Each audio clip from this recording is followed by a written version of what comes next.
Et c'est donc officiellement parti pour les deuxièmes rencontres de poule de cette Coupe d'Afrique des Nations. Ici, avec Iban Edou. On retrouve Ganette.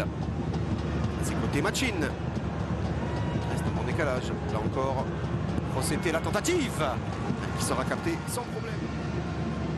Une certaine maîtrise technique et un manque de rythme pour piquer comme ici peut-être avec Nsoué qui ouvre son pied. Il profite de la moindre erreur.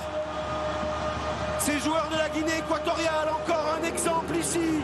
Emilio Nsoué pour son 21e but.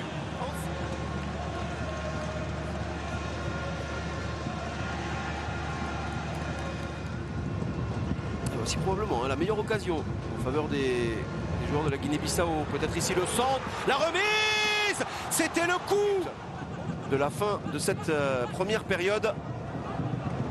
C'est bien la Guinée-Bissau qui active son retour et peut-être davantage avec Djou encore une fois le retour et ce sera un penalty.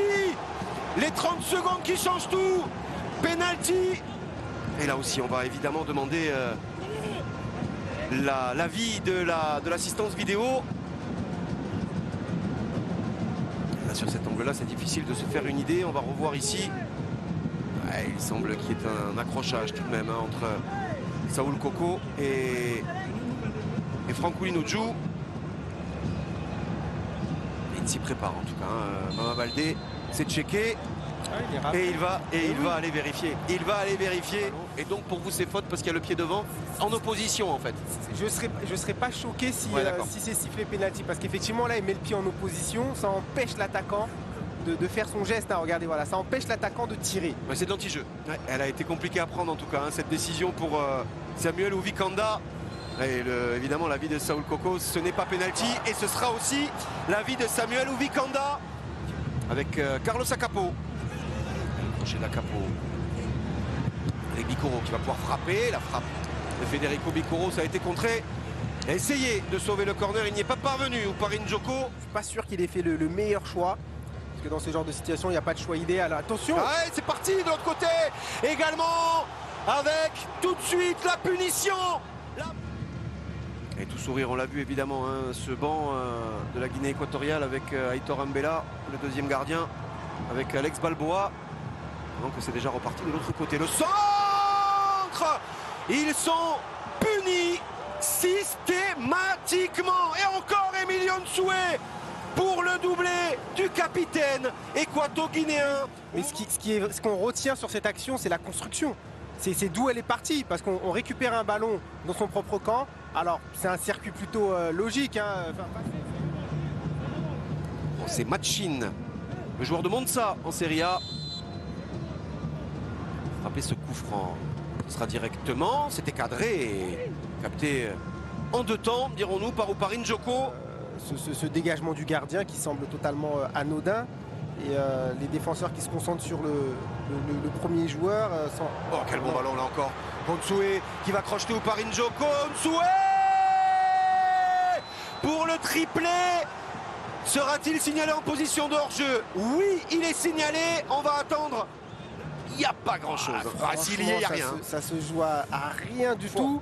S'il y est, il n'y a rien. C'est à voir avec... Jefferson Nkada. Le but est validé. Ça fait 4. Ça fait 4 buts à 1 pour la Guinée équatoriale.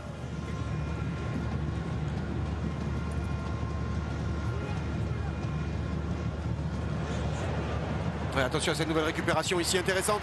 Et peut-être pas. Finalement, ils avaient là toute la possibilité de remettre du suspense. Et la sortie de Francolino Djou.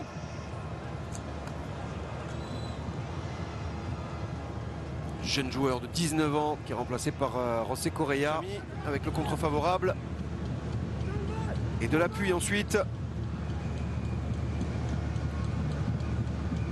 Avec Dalcio pour le centre.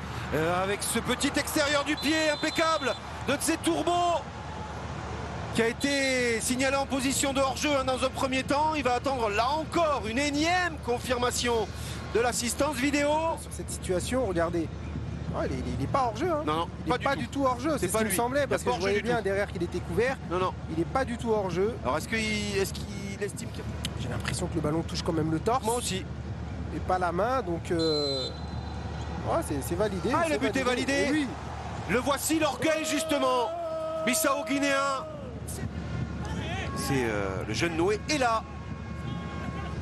De Numancia qui est venu contrer ce ballon. Et encore une frappe, potentiellement, elle était cadrée. Et cadrée en deux temps par Ressus Sowono. Et c'est terminé.